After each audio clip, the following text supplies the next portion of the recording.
in a prestigious courtroom in downtown Chicago.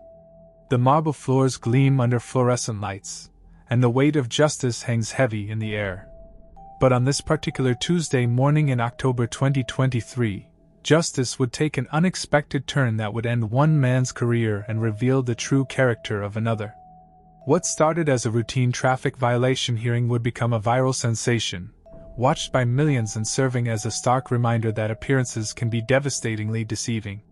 This is the story of Judge Harold Pemberton and Marcus Williams, two men whose paths crossed in the most unexpected way, leading to consequences that neither could have imagined. By the end of this hour, you'll witness how a single moment of prejudice can unravel decades of a career, and how true character shines brightest in the face of injustice. But more importantly, you'll see why we should never, ever judge a book by its cover.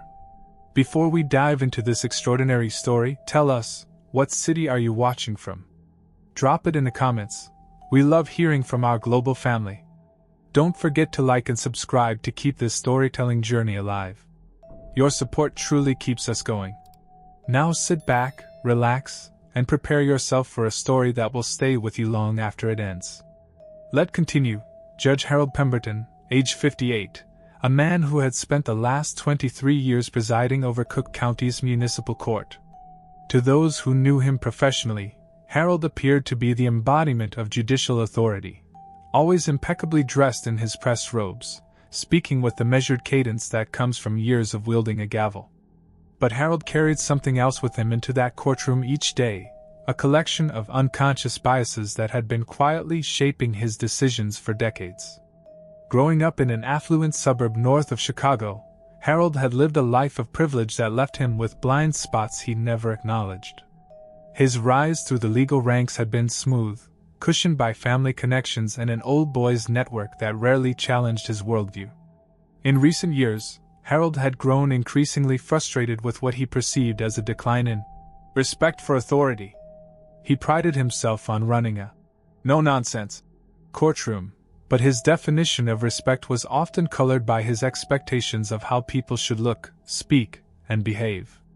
He had developed a particular disdain for what he called street fashion, and had a pattern of harsher sentences for defendants who didn't meet his narrow definition of respectability.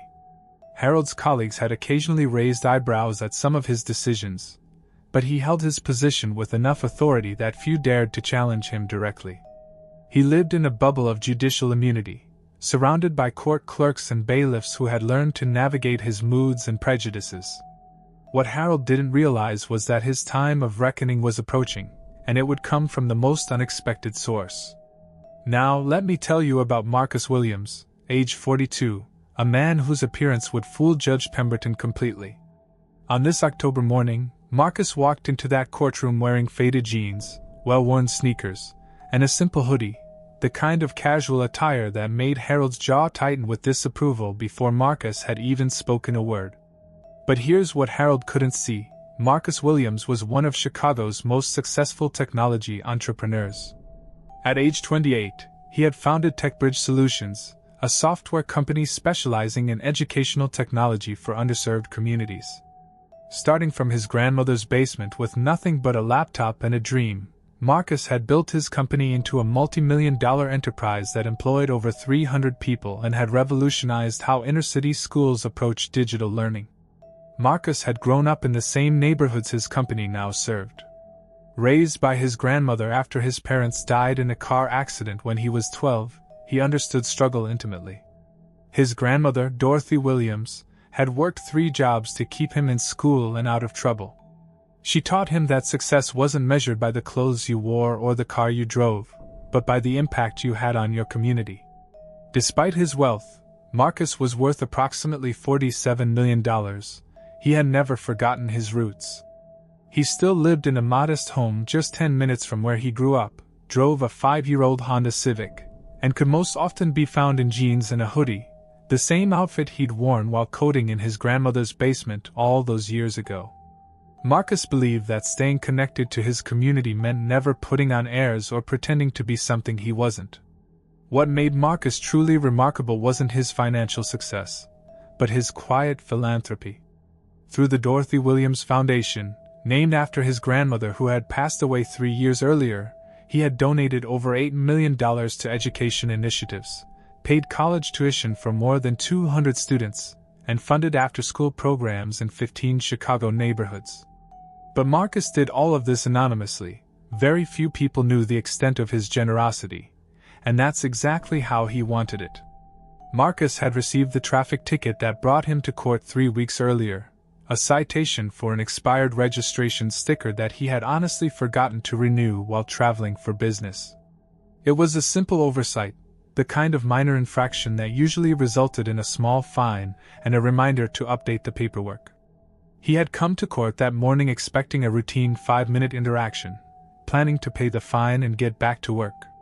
What Marcus didn't expect was to encounter Judge Harold Pemberton on one of his worst days.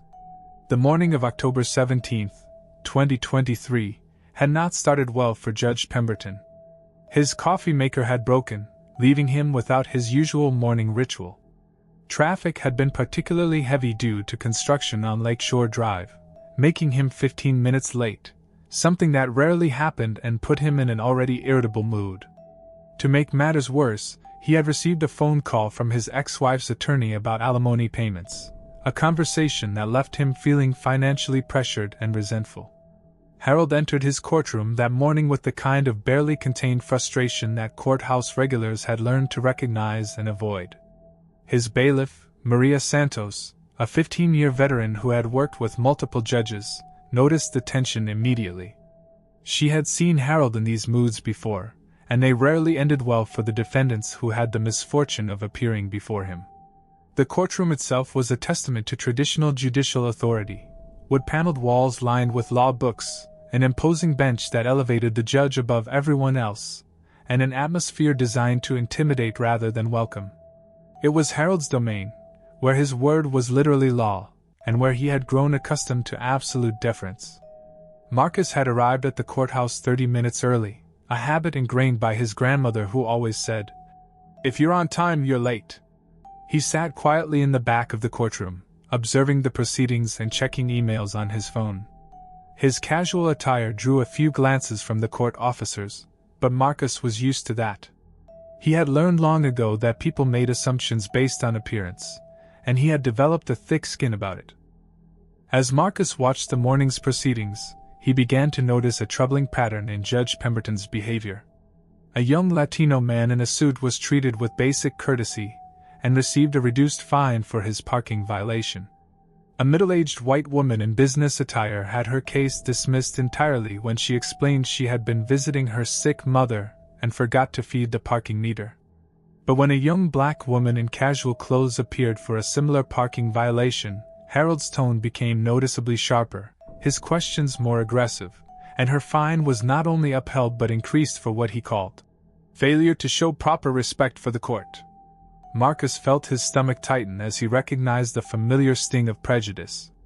He had experienced it countless times throughout his life, the assumptions people made based on his appearance, the way their demeanor changed when they learned about his background and success. But seeing it play out in a courtroom, where people's lives and livelihoods hung in the balance, made it feel more serious, more consequential. The court clerk called several more cases, and Marcus watched as the pattern continued. Harold's treatment of defendants seemed to correlate directly with their appearance and perceived social status. Those who looked professional, in his eyes, received patience and often leniency. Those who appeared to be from working-class backgrounds or communities of color faced a much harsher version of justice. Maria Santos, the bailiff, had worked in this courthouse long enough to recognize when a judge was having one of those days. She had seen Harold's pattern before, but courthouse hierarchy made it difficult for her to intervene. Bailiffs were expected to maintain order and follow the judge's lead, not question his decisions. But as she watched the morning unfold, she found herself hoping that the remaining defendants would somehow avoid triggering Harold's obvious bias. Meanwhile, Marcus was mentally preparing for his own appearance. As a successful businessman, he was used to being underestimated and had developed strategies for handling prejudice professionally. He planned to speak clearly, show respect for the court's process, and get through the interaction as quickly as possible. What he didn't anticipate was just how deeply Harold's prejudices ran, or how this particular morning had primed the judge for a confrontation that would change both of their lives. The courtroom's atmosphere grew more tense as the morning progressed. Other defendants waiting their turn began to sense Harold's mood, shifting uncomfortably in their seats and whispering nervously among themselves. The court reporter, who had been transcribing Harold's proceedings for 8 years, found herself paying closer attention than usual, instinctively sensing that something significant was building. At 10:47 a.m., the court clerk called out, "Case number 2023-TR4471, People of Illinois vs. Marcus Williams, expired registration." Marcus stood up from his seat in the back of the courtroom and walked toward the defendant's table. As he moved forward, he could feel Judge Pemberton's eyes tracking him, and he noticed the subtle change in the judge's posture, a stiffening that Marcus had learned to recognize as the moment when someone's prejudices were activated. Harold took in Marcus's appearance with barely concealed disdain. The hoodie, the jeans, the casual sneakers, everything about Marcus's appearance triggered Harold's biases about respect for the court and proper dress. But it wasn't just the clothes. Harold's prejudices ran deeper than fashion choices, encompassing assumptions about character, intelligence, and worthiness that he had never examined or challenged. As Marcus approached the defendant's table, the two men made eye contact for the first time. Harold saw someone he immediately categorized as another, street kid, who probably had a long history with the court system. Marcus saw a judge whose expression had already shifted from neutral to hostile before he had even stated his name for the record. Neither man realized that this moment would soon be replayed millions of times across social media platforms, analyzed by legal experts, and ultimately serve as a catalyst for important conversations about bias in the justice system. They were simply two people, shaped by vastly different life experiences, about to collide in a way that would expose the ugly reality of prejudice and the beautiful power of grace under pressure. The stage was set for a confrontation that would end one man's career and reveal the true character of another. "State your name for the record," Harold commanded, his voice carrying the sharp edge that had been building all morning. "Marcus Williams, Your Honor," Marcus replied, his tone respectful but confident. He had learned long ago that projecting quiet dignity was often the best defense against prejudice.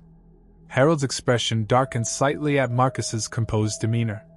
In his biased worldview, defendants who appeared too comfortable in his courtroom were often the ones who showed insufficient deference to his authority. He had expected Marcus to seem more intimidated, more apologetic, the kind of nervousness that Harold associated with appropriate respect for the court. "Mr. Williams," Harold began, deliberately emphasizing the Mr. with subtle sarcasm. "You're here for driving with an expired registration. How do you plead?" "Guilty, Your Honor. It was an oversight on my part, and I take full responsibility." Marcus's straightforward admission should have made this a simple case: acknowledge guilt, pay the fine, move on. But Harold was looking for reasons to assert his authority, and Marcus's calm confidence was registering as arrogance in the judge's prejudiced perception.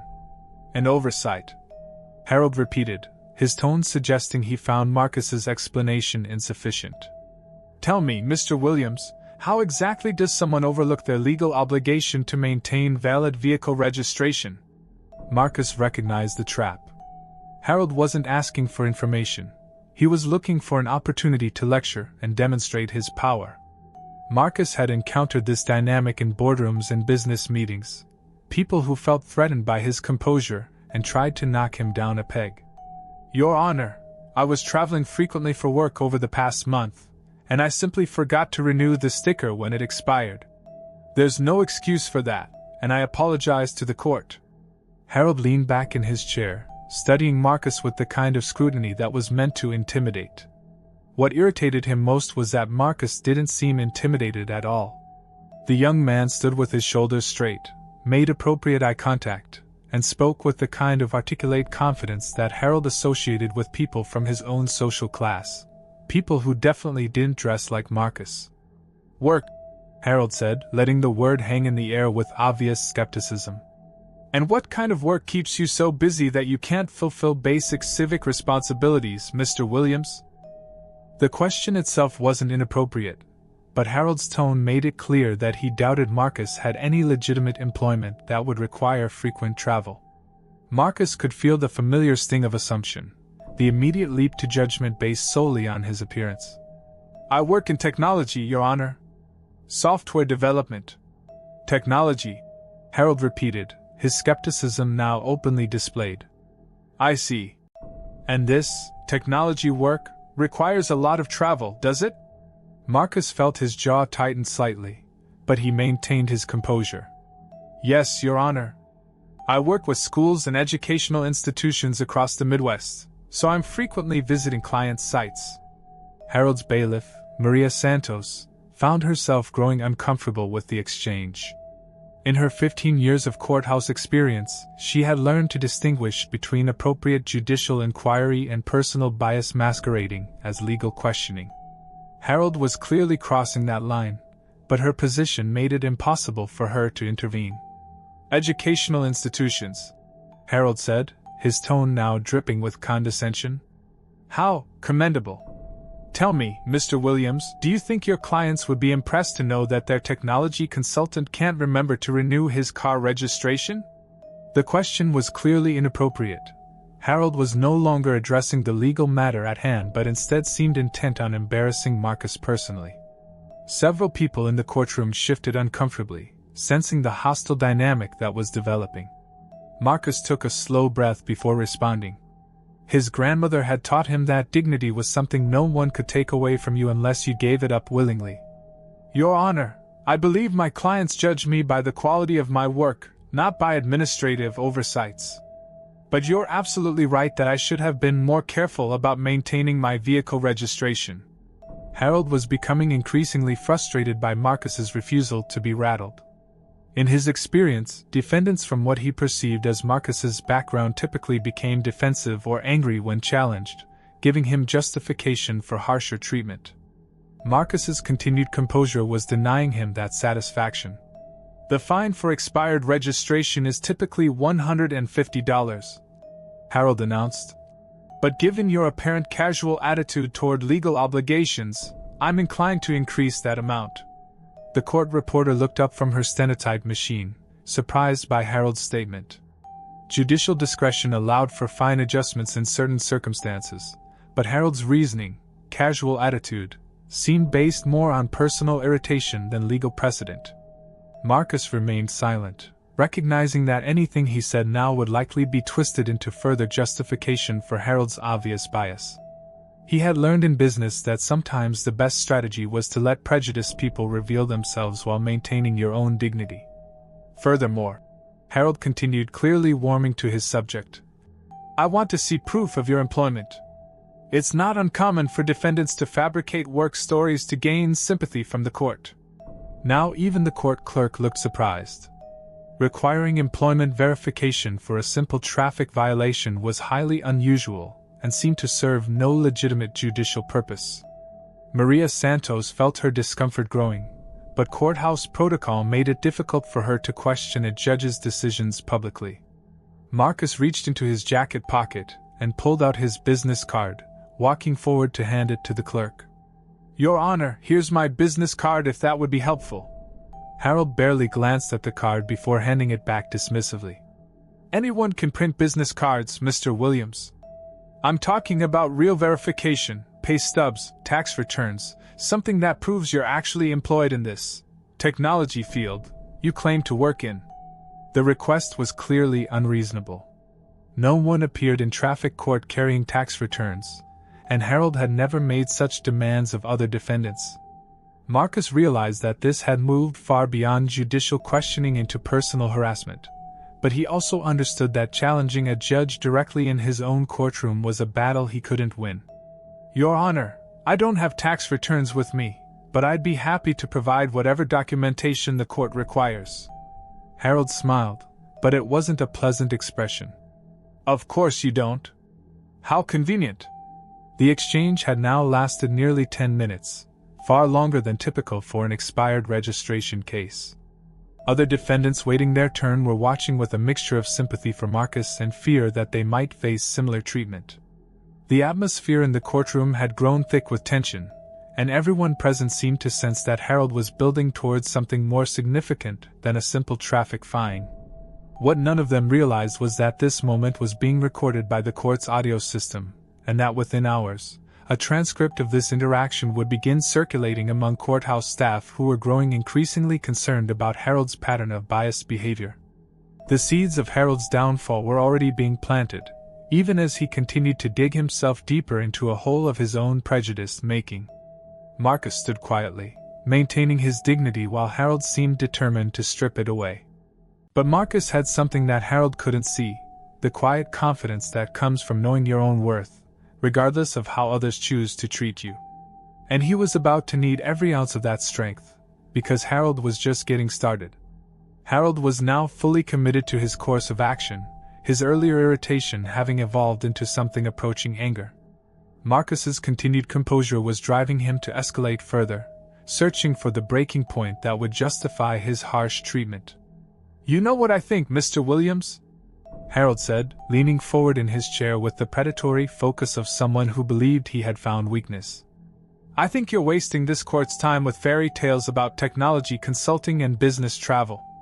I think you're just another young man who thinks he can charm his way out of taking responsibility for his actions." Marcus felt the familiar burn of injustice that he had experienced countless times throughout his life, but his expression remained neutral. He had learned that reacting emotionally to prejudice often gave bigoted people the excuse they were looking for to escalate further. "Your Honor, I understand you have concerns, but I assure you that everything I've told the court is truthful." "Assure me?" Harold's voice rose slightly, and several people in the courtroom looked up in surprise. "You'll assure me?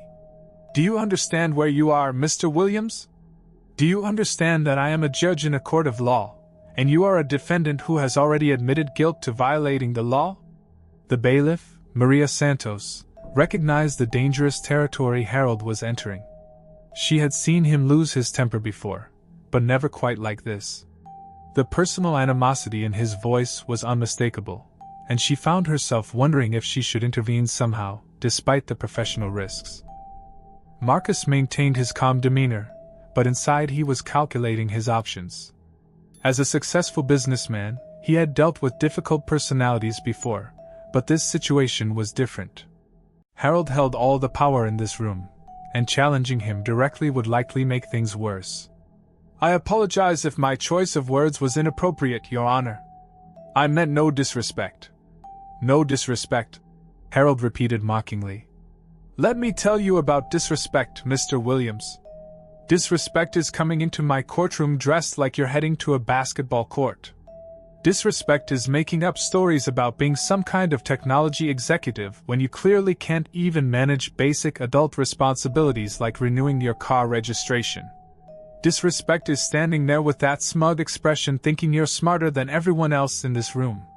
The courtroom had gone completely silent. Even the court reporter had stopped typing momentarily, stunned by Harold's openly hostile tirade.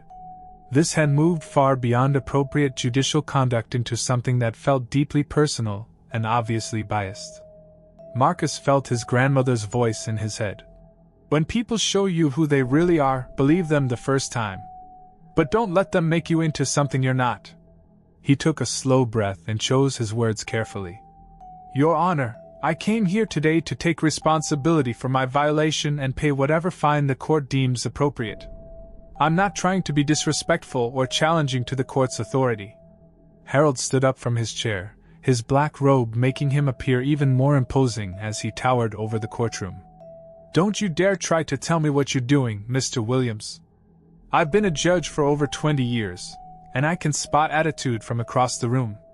You think because you can speak well and carry yourself with confidence that somehow makes you special? That somehow exempts you from showing proper deference in my courtroom?" Marcus realized that Harold's anger wasn't really about him personally. It was about what he represented in Harold's biased worldview. A young black man who refused to be intimidated, who spoke with education and confidence, who didn't fit into the neat categories that Harold's prejudices required. Marcus had become a threat to Harold's sense of superiority simply by existing authentically. "Your Honor, I'm not finished!" Harold shouted, his control finally slipping completely. "The fine for your expired registration violation is $500, and I'm adding an additional $200 for contempt of court due to your disrespectful attitude." The courtroom erupted in quiet murmurs. A $700 fine for expired registration was completely out of proportion to the violation, and the contempt charge seemed to have no basis other than Harold's personal frustration.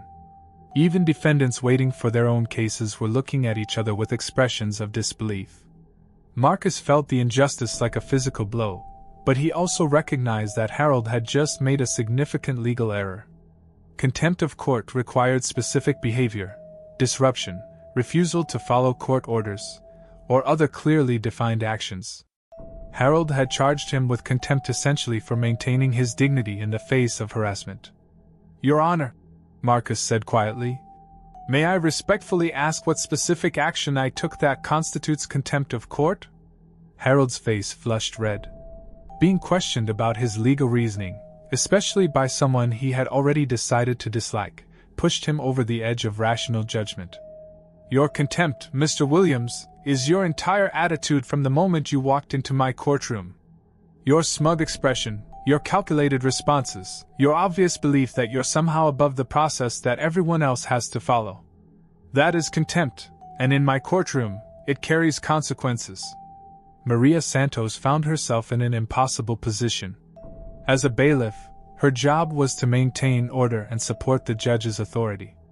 But she was watching Harold abuse that authority in ways that made her deeply uncomfortable.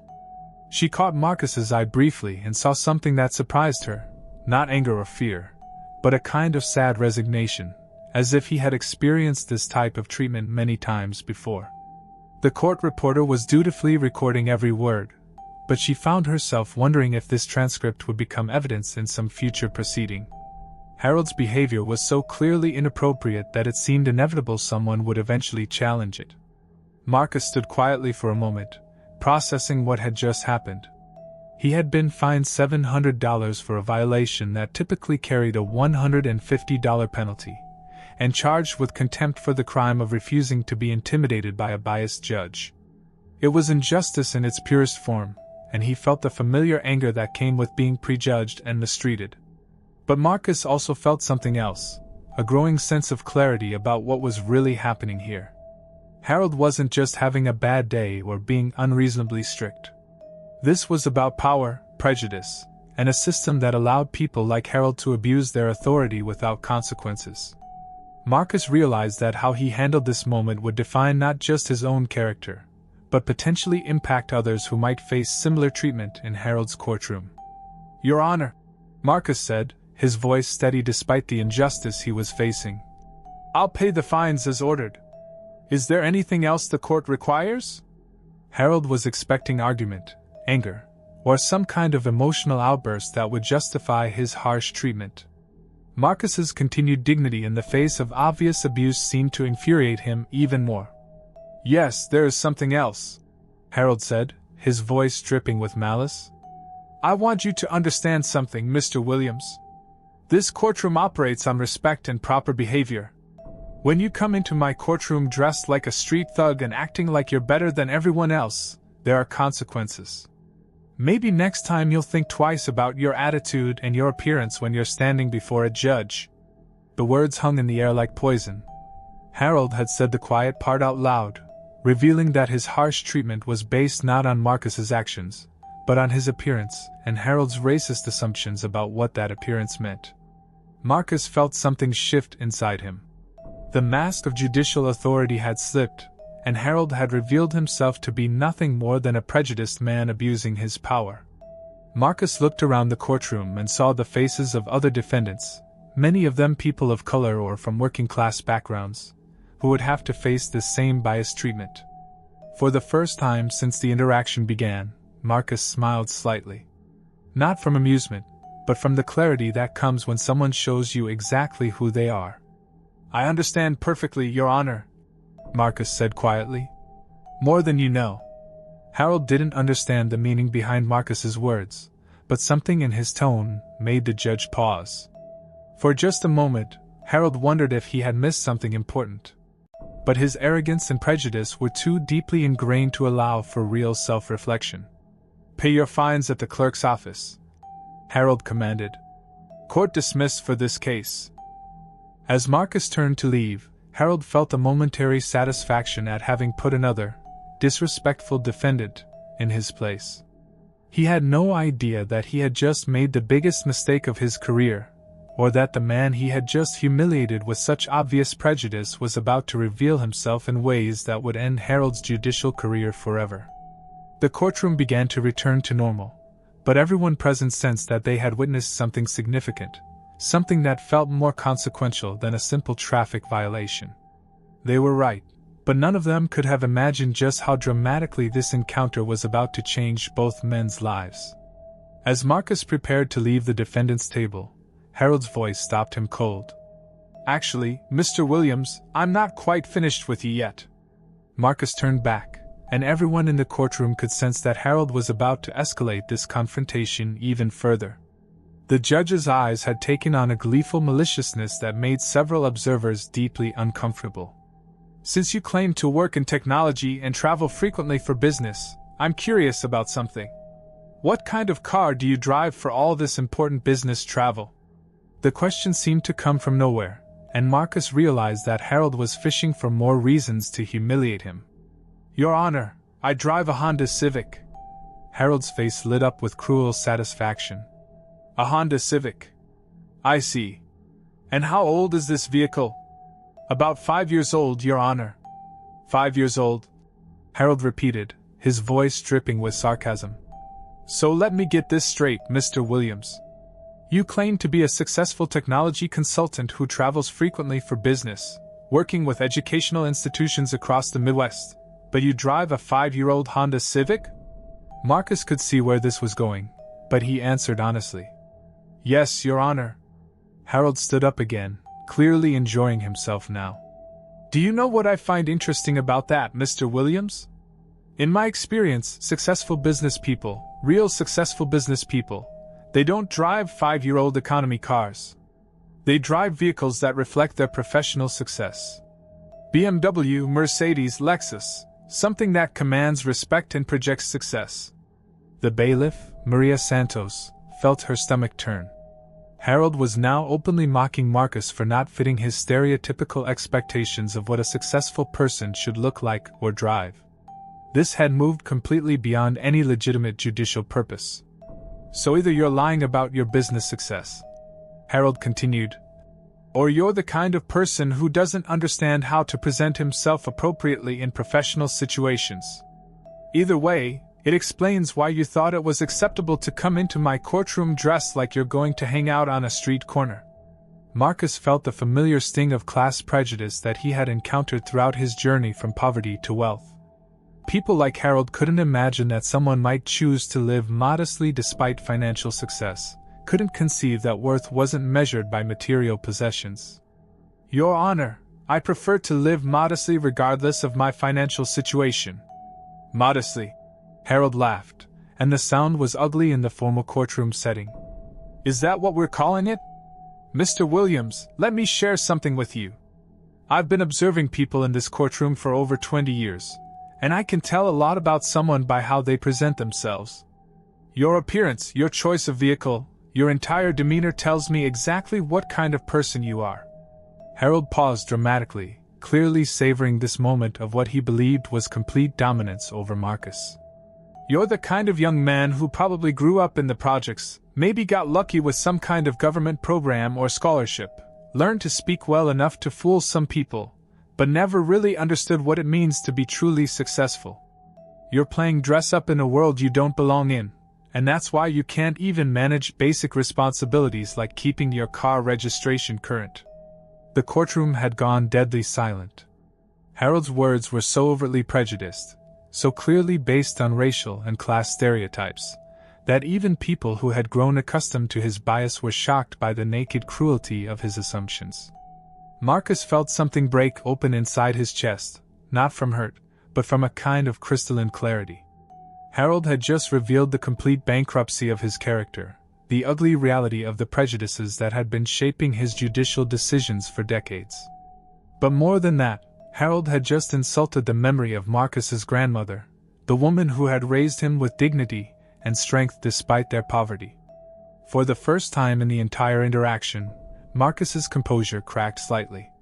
Not from anger, but from a deep sadness at the realization that Harold's courtroom was probably full of people, poor people, people of color, working-class people, who had been subjected to this same cruel prejudice without the resources to fight back.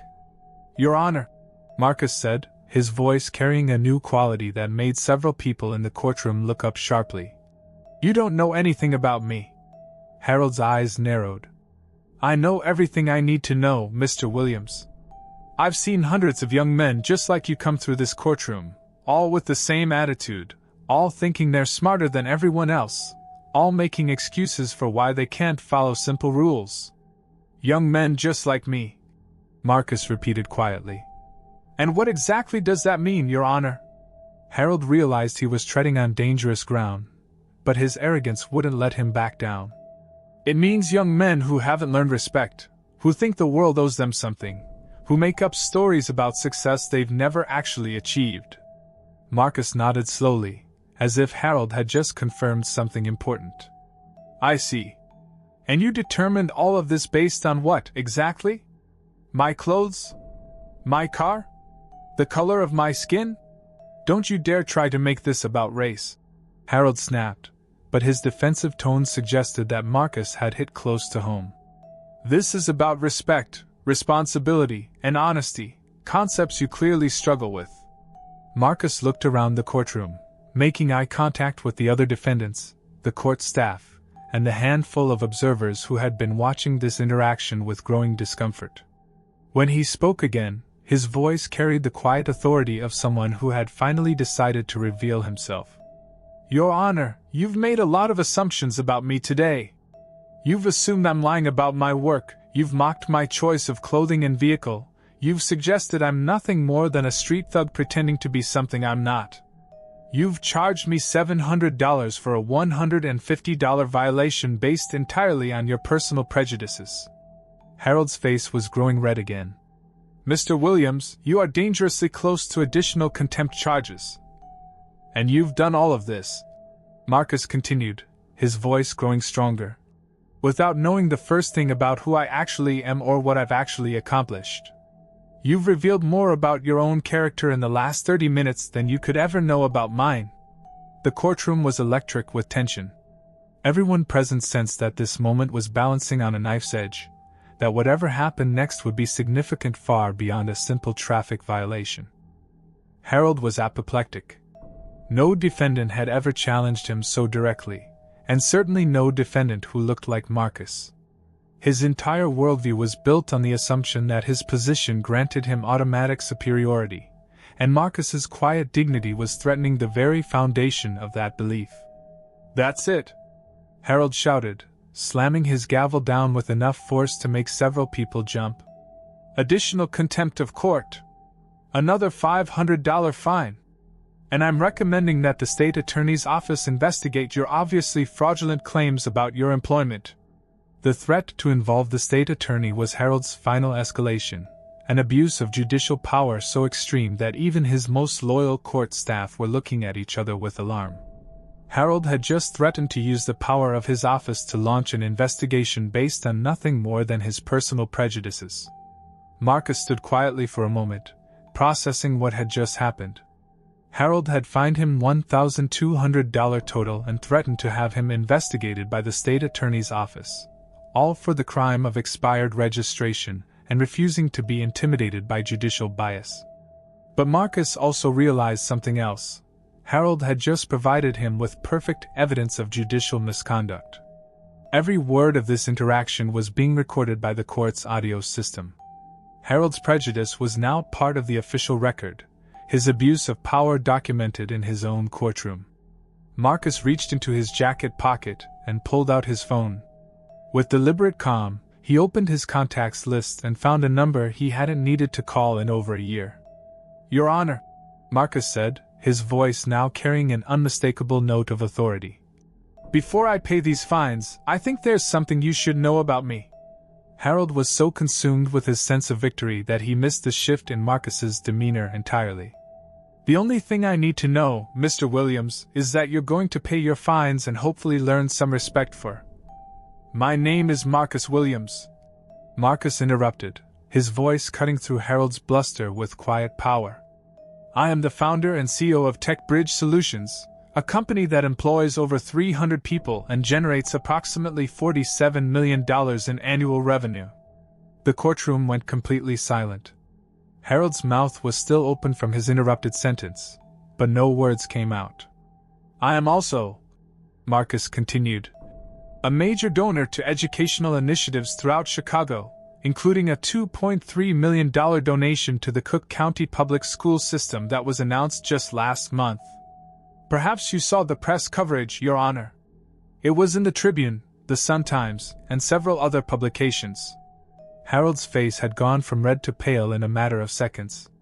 The name Marcus Williams was indeed familiar. He had seen it in the newspaper, attached to stories about technology, innovation, and educational philanthropy. But the Marcus Williams in those stories was described as a successful entrepreneur, not the young man in jeans and a hoodie standing in his courtroom. "Furthermore," Marcus said, his voice gaining momentum, "I serve on the board of directors for 3 nonprofit organizations. I'm a member of the Chicago Technology Council, and I was recently appointed to the Mayor's Economic Development Advisory Committee. You can verify all of this with a simple internet search, Your Honor." The bailiff, Maria Santos, was staring at Marcus with dawning recognition. She had indeed seen his name in the news, had read about his company's work with inner-city schools. The disconnect between the successful businessman described in those articles and Harold's assumptions about the man standing before them was so stark it was almost surreal. "The Honda Civic I drive," Marcus continued, "was purchased not because I can't afford something more expensive, but because I believe in living modestly and investing my resources in my community rather than in status symbols. The clothes I'm wearing are comfortable and practical, and I've never believed that a person's worth should be measured by their appearance." Harold was beginning to understand the magnitude of his mistake, but his arrogance still wouldn't let him fully process what was happening. "And the business travel you questioned so skeptically? Last week I was in Detroit meeting with the superintendent of schools about implementing our literacy software in 47 elementary schools. Next week I'm flying to Milwaukee to present our new math program to the Wisconsin Department of Education. The week after that, I'm speaking at a technology conference in Minneapolis about using AI to improve educational outcomes for underserved communities." Marcus paused, letting the weight of his words settle over the courtroom. Several people were pulling out their phones, undoubtedly searching for information about TechBridge Solutions and its CEO. "Your Honor, in the past 30 minutes, you have demonstrated the most shocking display of judicial bias I have ever personally witnessed. You have made assumptions about my character, my background, my intelligence, and my worth based solely on my appearance. You have abused your judicial authority to impose excessive fines and unwarranted contempt charges. And you have threatened to misuse the power of your office to investigate me based on nothing more than your own prejudices." The court reporter was typing furiously, capturing every word of what was clearly becoming a historic moment in this courtroom's history. "But more importantly," Marcus continued, his voice taking on a note of genuine sadness, "you have revealed how you treat people who come before your court when they don't meet your narrow expectations of how they should look or behave. How many other defendants have you subjected to this same biased treatment? How many people have been denied fair treatment in your courtroom because they were poor, or black, or didn't dress according to your personal standards?" Harold was now fully grasping the disaster unfolding before him. If Marcus Williams was indeed the prominent businessman he claimed to be, then Harold had just humiliated himself in the most public and documented way possible. Every word of his prejudiced tirade was part of the official court record. Marcus held up his phone, showing Harold the screen. "Your Honor, I'm looking at my contact list right now.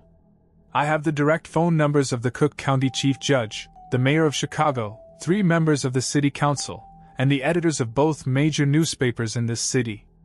All of them know me personally, and all of them would be very interested to hear about what just transpired in your courtroom. Harold's world was crumbling around him.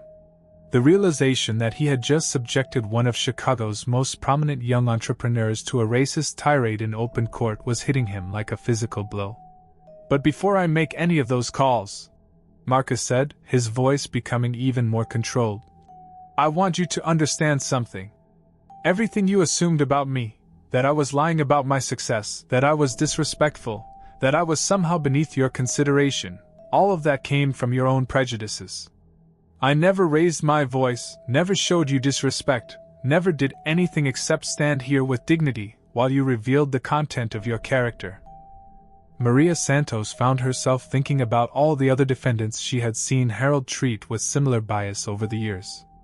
Young men and women, mostly people of color or from working-class backgrounds, who had been subjected to Harold's prejudiced assumptions without having Marcus's resources to fight back. "You mocked my clothing, my car, my background, none of which has any bearing on the legal matter that brought me here today. You imposed excessive fines based on your personal feelings rather than legal precedent. You charged me with contempt for the crime of maintaining my dignity in the face of your obvious bias." Harold tried to speak, but Marcus wasn't finished.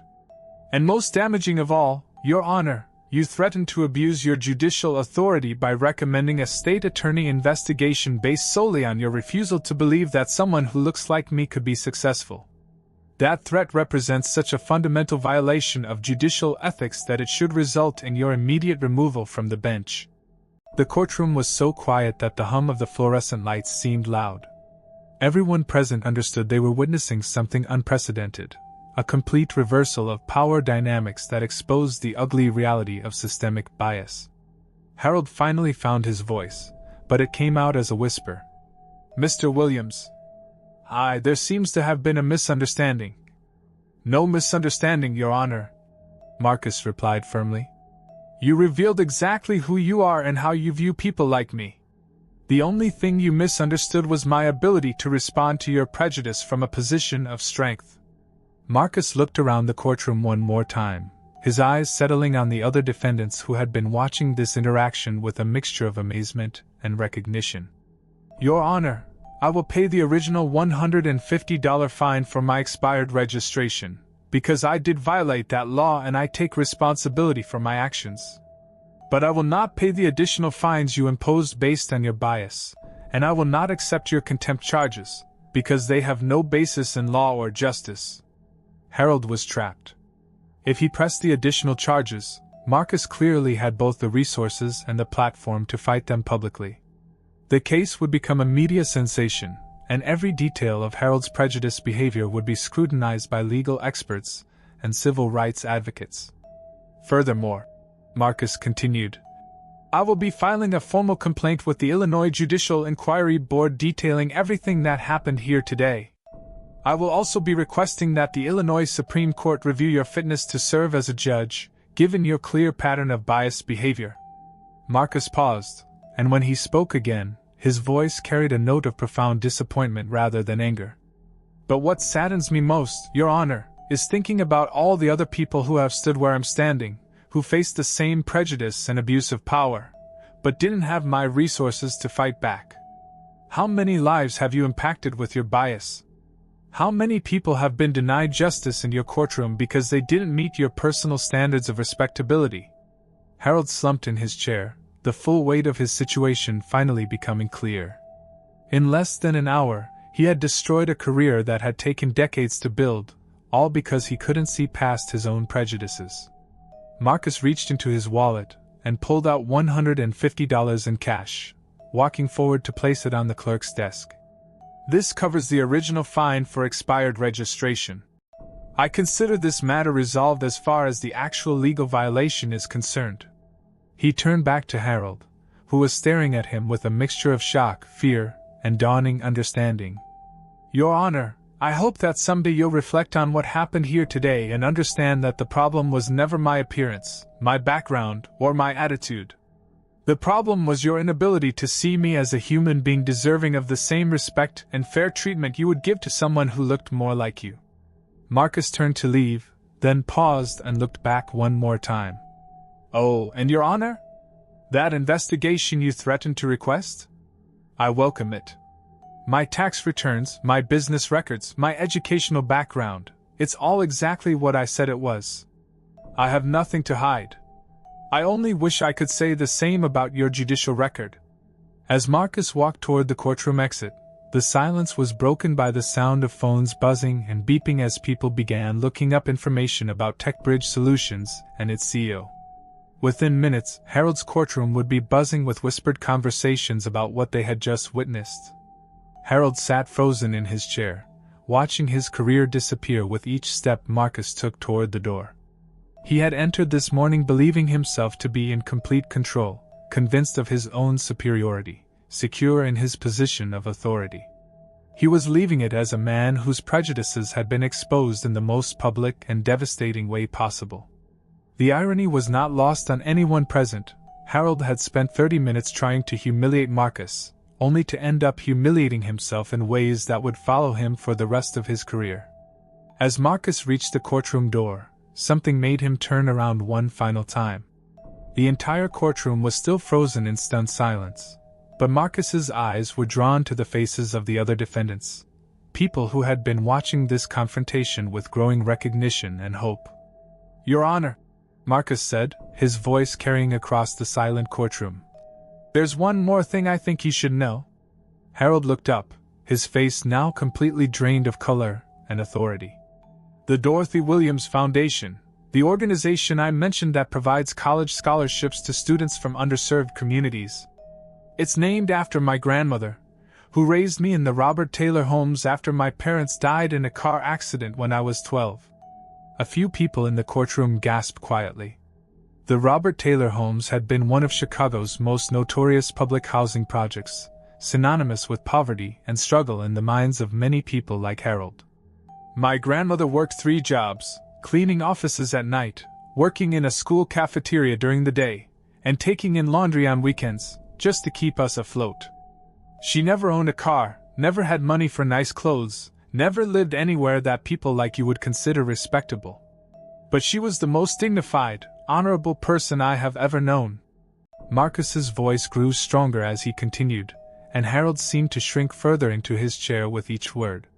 "She taught me that true respect comes from how you treat people, especially people who can't do anything for you. She taught me that dignity is something you carry inside yourself, not something you put on with expensive clothes. And she taught me that success is measured by the positive impact you have on other people's lives, not by the car you drive or the neighborhood you live in." Harold was now staring at his hands, unable to meet Marcus's eyes. "Everything you mocked about me today, my modest lifestyle, my casual clothes, my choice to drive an older car, those are conscious decisions I make to honor her memory and stay connected to the community that shaped me. The money I could spend on luxury items goes instead to scholarships, after-school programs, and technology initiatives that help kids who grew up like I did." Marcus looked around the courtroom one more time, making eye contact with each of the other defendants. "Your Honor, when you made assumptions about me based on my appearance, when you suggested I was lying about my success, when you treated me with contempt and disrespect, you weren't just attacking me. You were attacking every young person from the projects who dares to dream of something better. You were reinforcing every stereotype that tells kids from poor communities that they don't belong in places like this." The bailiff, Maria Santos, found herself wiping tears from her eyes. She had grown up in a similar neighborhood and recognized the profound dignity in Marcus's words. "But here's what you couldn't see, Your Honor. That young man you were so determined to humiliate? He's already succeeded beyond anything you could imagine. Not just financially, but in the ways that actually matter. I employ over 300 people, many of them from backgrounds similar to mine. Our software is used in over 1,000 schools across the Midwest, helping hundreds of thousands of children get better educations. The Dorothy Williams Foundation has sent 247 young people to college so far, and we're just getting started." Marcus paused, letting the weight of these accomplishments settle over the silent courtroom. "Your Honor, you spent this entire morning trying to tear me down, but you couldn't touch what really matters to me. My sense of self-worth doesn't come from your approval or anyone else's. It comes from the work I do, the people I help, and the legacy I'm building in honor of the woman who raised me." Harold was now slumped completely in his chair, the full magnitude of his misjudgment becoming clear. He had not only attacked an innocent man based on prejudice, but he had attacked someone whose life's work was dedicated to helping others overcome the very barriers Harold had just tried to impose. "The tragedy here, Your Honor, isn't what you tried to do to me. I'm fine. I'll leave here today and go back to my work, my company, and my mission. The tragedy is what you've probably done to countless other people who didn't have my resources to fight back. How many young people have you discouraged? How many dreams have you helped crush with your bias and assumptions?" Marcus walked back toward the defendant's table, but not in submission, in command of the moment and the message he wanted to leave. "Your Honor, I want you to remember this moment. I want you to remember that every person who comes before your bench is a human being with their own story, their own struggles, and their own dignity.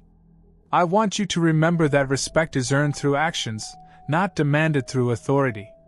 And I want you to remember that true success is measured by how you lift others up, not by how effectively you tear them down." The courtroom remained absolutely silent as Marcus's words hung in the air.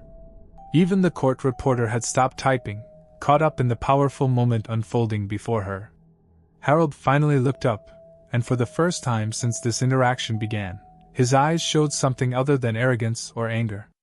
There was shame there, and the dawning recognition of just how badly he had misjudged not just Marcus, but probably countless others over his years on the bench.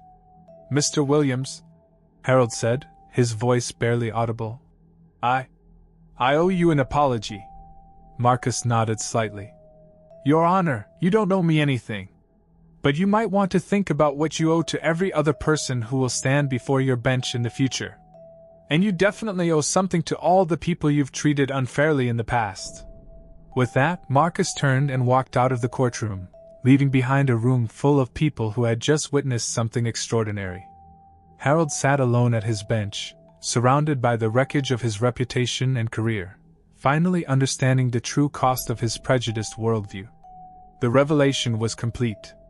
Harold's assumptions had been shattered, his biases exposed, and his authority undermined by his own actions. But more than that, everyone present had seen what real dignity looked like in the face of injustice, and what true power meant when wielded with grace and purpose. Within 2 hours of Marcus leaving the courtroom, the story began to spread through the courthouse like wildfire. Court clerks, bailiffs, attorneys, and other judges were quietly sharing details of what had transpired in Judge Pemberton's courtroom that morning. By noon, someone had leaked portions of the court transcript to a local news reporter. Maria Santos, the bailiff who had witnessed Harold's prejudiced tirade, found herself facing a crisis of conscience. She had worked in the courthouse for 15 years and had seen Harold's pattern of biased behavior before, but never anything quite so extreme or well documented. When a reporter called asking for comment, she made a decision that would accelerate Harold's downfall. "I've worked with Judge Pemberton for 8 years," Maria told the Chicago Tribune reporter. "And what happened this morning was not an isolated incident. It was just the most extreme example of behavior I've seen many times before. Mr. Williams handled it with incredible dignity, but I keep thinking about all the other defendants who faced similar treatment without having his resources to fight back." By 3 p.m., the story had exploded across social media. #Judge Pemberton was trending on Twitter, and the hashtag dignity in the face of bias was being shared thousands of times.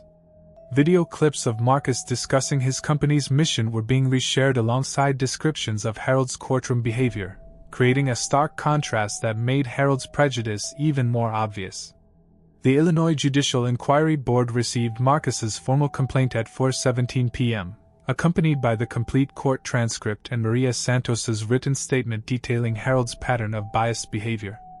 By 5 p.m., they had announced they were opening an immediate investigation. Harold spent the afternoon in his chambers, watching his career disintegrate in real time. His phone was ringing constantly, reporters, colleagues, and courthouse administrators all wanting to discuss the morning's events. His secretary had stopped putting calls through after the 10th media request for comment. At 6 p.m., Cook County Chief Judge Patricia Morrison summoned Harold to her office. The conversation was brief and devastating. "Harold, I've reviewed the transcript from this morning's proceedings," she said, her voice cold with professional disappointment. "I've also spoken with several court staff members who corroborate the pattern of behavior described in Mr. Williams's complaint. Effective immediately, you are suspended from judicial duties pending the outcome of the Judicial Inquiry Board investigation." Harold tried to explain, to contextualize his behavior, as the result of a bad morning and poor judgment, but Judge Morrison cut him off.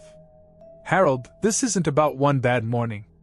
This is about a documented pattern of bias that has undermined the integrity of your courtroom and violated the basic principles of judicial conduct.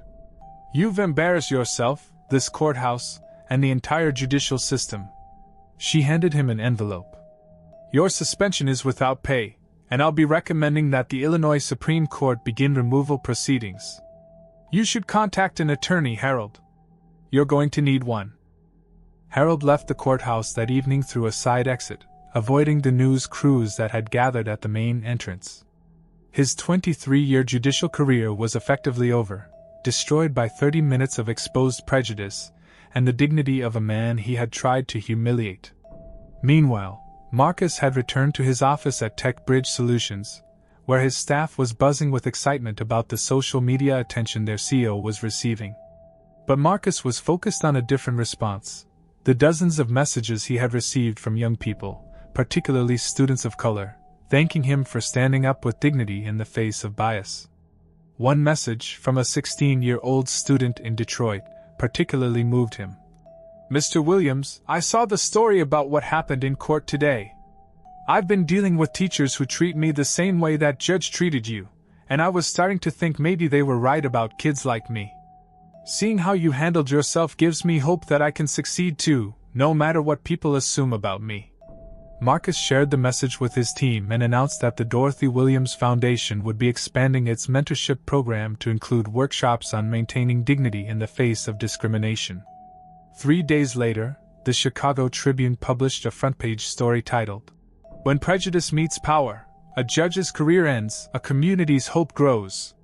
The article detailed not just Harold's downfall, but Marcus's remarkable journey from the Robert Taylor Homes to business success, and his ongoing commitment to educational equity. The story resonated far beyond Chicago.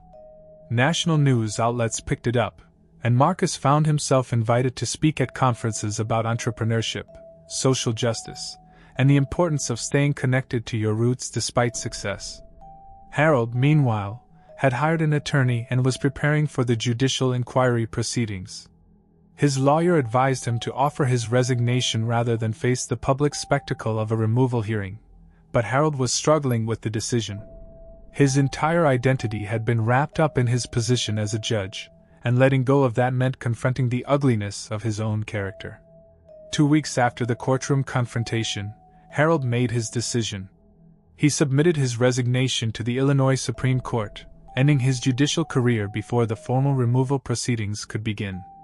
In his resignation letter, he wrote, "I take full responsibility for my conduct in the courtroom on October 17, 2023. My behavior toward Mr. Williams was inappropriate, biased, and unworthy of the judicial office. I have realized that my prejudices have compromised my ability to serve fairly as a judge, and I can no longer in good conscience hold this position." Harold never contacted Marcus directly to apologize, but he did begin attending counseling sessions to confront his biases. It was a small step, but perhaps the beginning of a journey toward understanding the harm he had caused.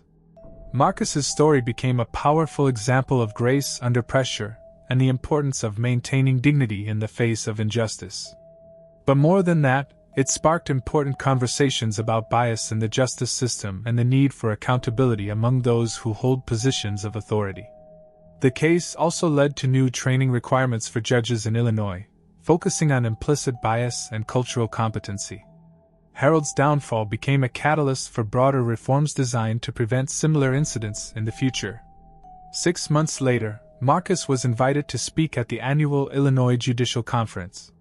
Standing before an audience of judges, he shared his story not as an attack on the judicial system, but as a call for justice to be truly blind to appearances, backgrounds, and assumptions. "Your Honor," he concluded, addressing the chief judge who had introduced him, "I don't tell this story to tear down the system, but to help build it up. Every person who enters a courtroom deserves to be seen as a human being first, regardless of how they look or where they come from. That's not just good judicial practice, it's the foundation of justice itself." The standing ovation that followed lasted for nearly 5 minutes, and several judges approached Marcus afterward to thank him for his message and his example of dignity in the face of discrimination. Harold's career was over, but the lessons from his downfall would continue to influence judicial conduct for years to come.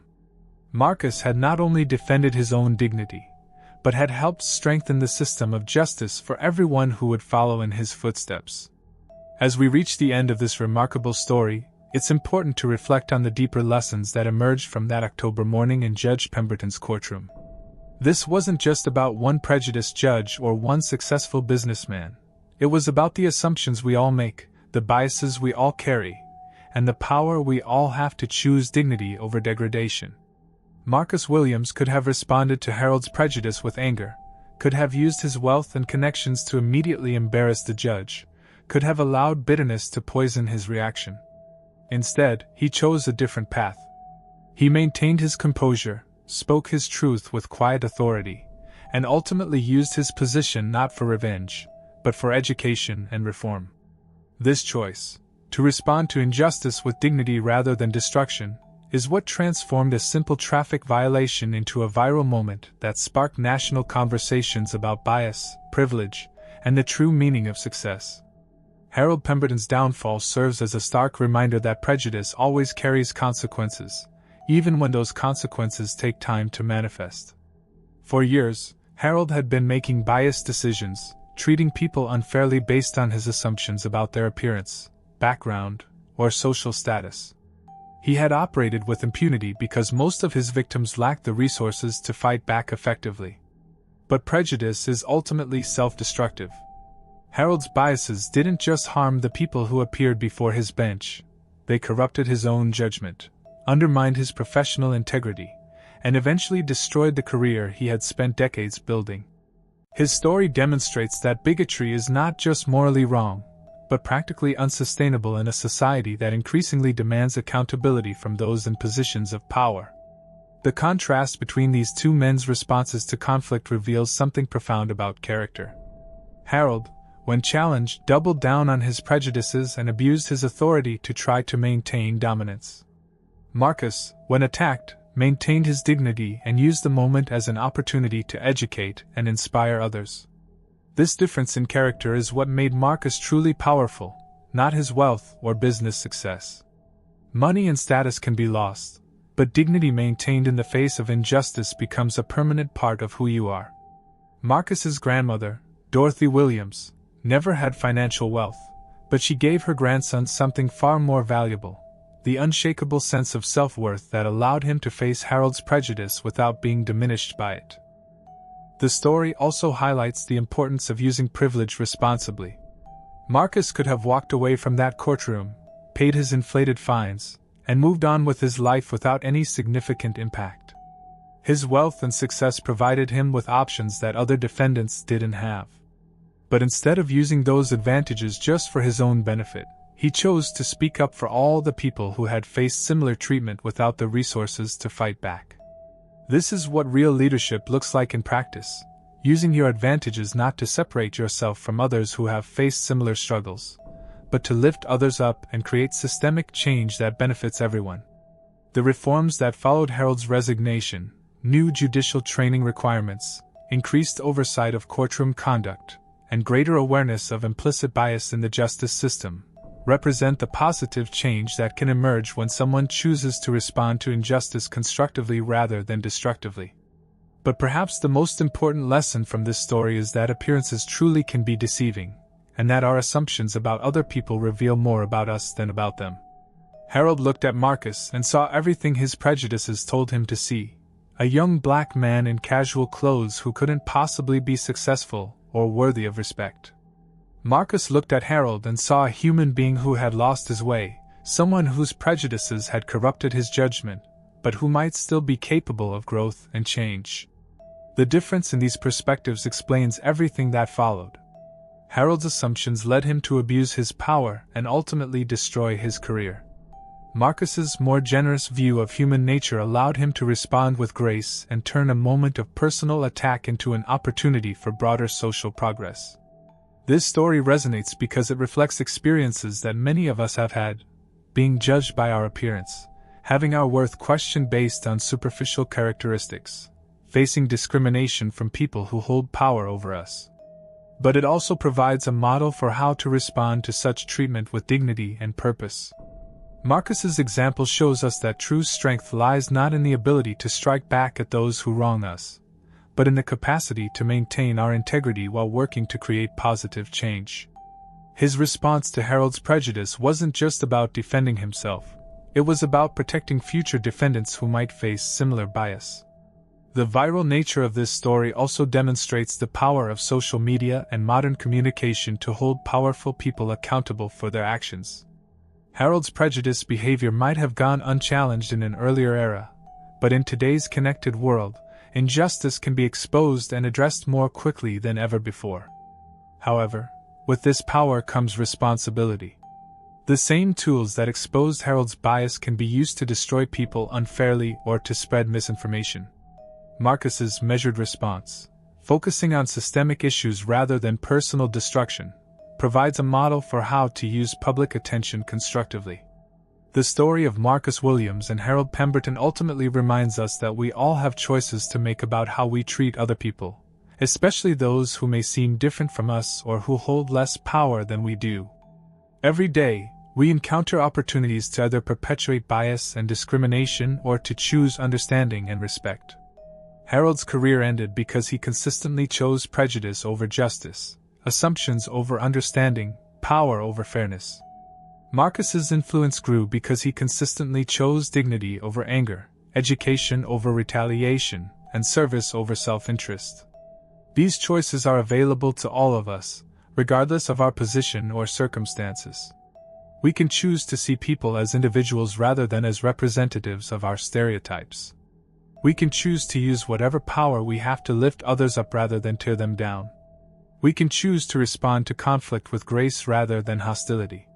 The legacy of that October morning in Judge Pemberton's courtroom continues to inspire people around the world because it shows us what's possible when someone chooses dignity over degradation, when privilege is used responsibly, and when injustice is met with the kind of grace that transforms rather than destroys.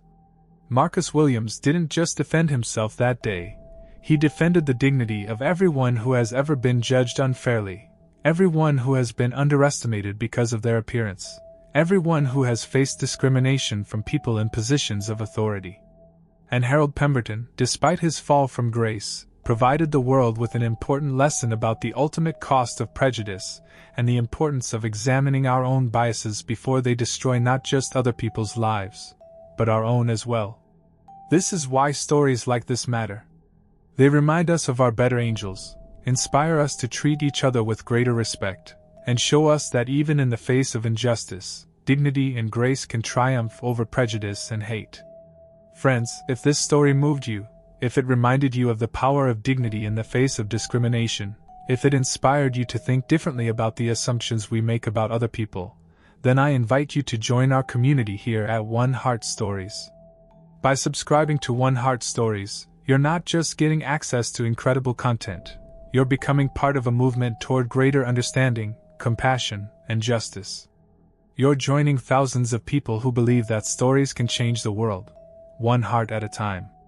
So please, hit that subscribe button right now. Ring the notification bell so you never miss a story that might change your perspective or inspire your next act of kindness. Share this story with someone who needs to hear it, someone who might be facing their own struggles with discrimination or someone who, like Judge Pemberton, might benefit from examining their own assumptions about other people. Subscribe to One Heart Stories, where every story has the power to change a heart, and every heart has the power to change.